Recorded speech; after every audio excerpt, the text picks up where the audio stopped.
A human being walks into a bar. He bellies on up, orders one bourbon, one scotch, and one beer.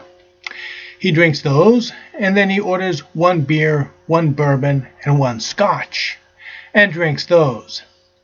Then he goes staggering home, where his wife demands a ride to the shopping mall. They're having a very exciting sale going on at the shopping mall, and it's one day only, and she's got to have a ride, and he respectfully declines, because, of course, he's in no shape to be operating his pickup truck in his condition. Well, she says, but I gotta have this ride.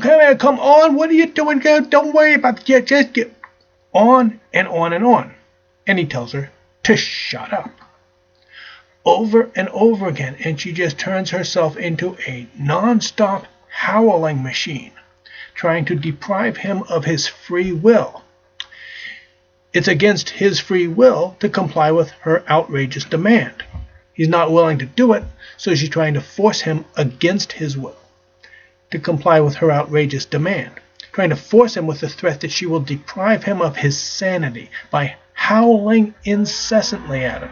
And no, he does not have to flee from his home every time the abuser chooses to turn herself into a non-stop howling, hysterical, squawking machine.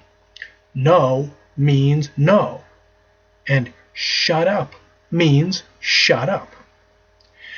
When it gets to the point where he cannot take it anymore, would you prefer that he hit her with his fist or hit you with his pickup truck?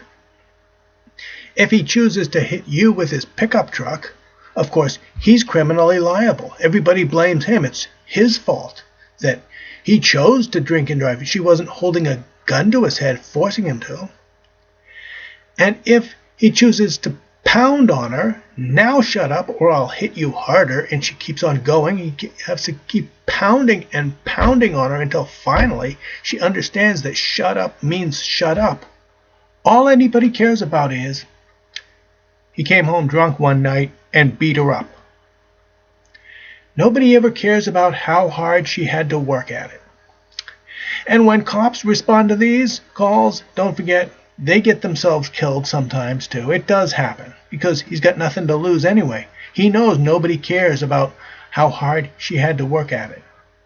Don't automatically assume, just because she manages to get herself hit, that it's totally the fault of her victim.